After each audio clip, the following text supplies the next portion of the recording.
أعوذ بالله من الشيطان الرجيم بسم الله الرحمن الرحيم السلام عليكم ورحمة الله وبركاته.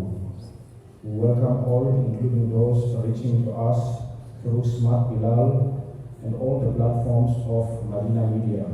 Today's Juma talk at Masjid Al-Haq at the entrance of Lodion, Pretoria, Republic of South Africa is entitled What We Want from Ramadan, which is going to be given by Sheikh Imran Kubi, who is a graduate of Darul Ulum Al-Arab Al-Islamiyya from Cape Town and is a clinical psychologist student and is sitting for his master's right now. Assalamu alaikum wa rahmatullahi wa barakatuh. بسم الله الرحمن الرحيم. رب اشرح لي صدري ويسر لي امري واحلل عقدة من لساني يفقهوا قولي. اللهم اخرجنا من ظلمات الوهم واكرمنا من نور الفهم وافتح علينا بمعرفة العلم وسهل اخلاقنا بالحلم واجعلنا ممن يستمعون قولا فيتبعون احسنه. اللهم اجعل اعمالنا خالصة لوجهك ولا تجعل فيها خطا لغيرك. وصل اللهم على سيدنا محمد النبي الامي وعلى اله وصحبه وسلم وبعد. السلام عليكم ورحمة الله وبركاته. First we praise and thank Allah subhanahu wa ta'ala, who in His infinite mercy has once again accepted us to be in the house of Allah subhanahu wa ta'ala on the best days of the week. And alhamdulillah, we thank Allah subhanahu wa ta'ala that He has granted us to be present on the first day of Ramadan on such a blessed day. We thank Allah subhanahu wa ta'ala for His infinite mercy and favors upon us. We send peace and salutations upon Nabi Muhammad sallallahu alayhi wa sallam, his family, his companions, and those who follow him until the day of judgment. Respected brothers, elders, sisters, and all those tuned in to this broadcast, today we're going to reflect on an important topic. And the topic that we want to talk about is, what do we want from the month of Ramadan? What are we striving to gain from the month of Ramadan? Alhamdulillah, Allah subhanahu wa ta'ala in His infinite mercy has created certain mechanisms within His Sharia. And these mechanisms that Allah subhanahu wa ta'ala has put in His Sharia is there to ensure that the heart of insan is not engulfed in darkness. It is there to ensure that we do not become over-entrenched within this worldly affairs. And some of these mechanisms we perform is there on a daily basis, such as salah. Some of these mechanisms that Allah subhanahu wa ta'ala has put in Sharia is on a weekly basis, such as Jumu'ah. And even some is on a yearly basis, such as the month of Ramadan, and some in a lifetime basis, such as Hajj. But ultimately, the purpose of these mechanisms that Allah subhanahu wa ta'ala has put in Sharia is to ensure that our hearts does not become engulfed in the worldly affairs and become darkened and blackened as a result.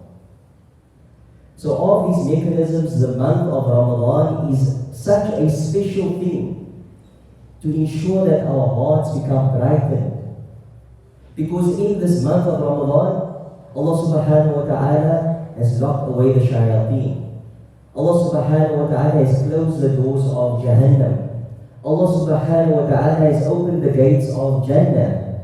Allah subhanahu wa ta'ala promised us His mercy. Allah subhanahu wa ta'ala promised us His forgiveness.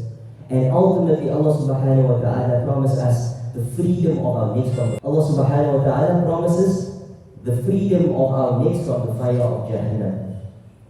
So this month of Ramadan is really a special time and a special moment in place that we can strive to enlighten our hearts, and we ask Allah subhanahu wa ta'ala to grant us this. So with that being said, my beloved brothers and listeners, how do we graciously accept this month of Ramadan? How do we welcome this gift of Ramadan? And what are we striving to achieve in this month of Ramadan? But before we answer that question, before we answer the question of what we want of the month of Ramadan, we first ask ourselves two things. Is everyone that enters the month of Ramadan on the same level? Is everyone on the same mustawa? Is everyone on the same level in Ramadan? And also, what are the signs that our heart has been affected and purified? So when we ask ourselves the question, is everyone on the same level when they enter the month of Ramadan? The simple answer to that is that no. Every person is not on the same level when it comes to how they enter the month of Ramadan. Some people enter the month of Ramadan, and this is the first level. They enter the month of Ramadan and they get nothing from the month of Ramadan except hunger and thirst. They get nothing from the month of Ramadan except hunger and thirst. Subhanallah, one boy was asked, are you excited that the month of Ramadan is here? And he replied, no, I'm excited for Eid. Okay. So, some people come into the month of Ramadan and they acquire nothing from the month of Ramadan except hunger and thirst. And we ask Allah subhanahu wa ta'ala to protect us from that, inshallah. The second level of a person that enters Ramadan is that this person, he strives to do actions that is pleasing to Allah subhanahu wa ta'ala. He makes effort to perform his salah. He attends tarawih. He recites Quran. However, this individual is performing these acts, but he does so without the presence of God. He does these acts only to acquire multiple rewards. And he doesn't do these acts seeking the pleasure of Allah subhanahu wa ta'ala. This individual, yes, he will receive the benefits of his actions, however, the benefits and the impact of his actions will be short-lived. How many times do we find ourselves in the month of Ramadan? We have capacity to perform tarawih. We have capacity to perform qiyamul layl. We have capacity to recite the Quran. However, once the month of Ramadan exits, all of those actions vanish. And why is that? That is because we are performing acts, but we aren't doing it with the presence of God. We ask Allah subhanahu wa ta'ala to grant us that understanding. Then the final level, my beloved brothers, is the person, he does acts, he does qira'ah, he does the recitation of the Quran, he does tarawih, but he does so with the presence of Allah, seeking the pleasure of Allah subhanahu wa ta'ala. These are the type of individuals that they are the truly successful ones in the month of Ramadan. Because they're doing these actions for the pleasure of Allah subhanahu wa ta'ala and not just to simply acquire reward without seeking the pleasure of Allah subhanahu wa ta'ala. These individuals, you will see that the impact of Ramadan still continues outside of the month of Ramadan. And we ask Allah subhanahu wa ta'ala to make us of those individuals. Ameen. Then, how do we know that our hearts have been purified? How do we know that we have attained what we are looking for in the month of Ramadan? And we will know this because our bodies will give testimony to what is in our heart. The Prophet ﷺ says in a hadith that indeed there is a piece of flesh, and if this flesh is corrected, then the entire body is corrected. And if this piece of flesh is corrupted, then the entire body is corrupted. And we all know this hadith. Then what the Prophet ﷺ indicated was, he said that indeed it is the heart. So if our hearts are corrected, we will see the results of it through our limbs.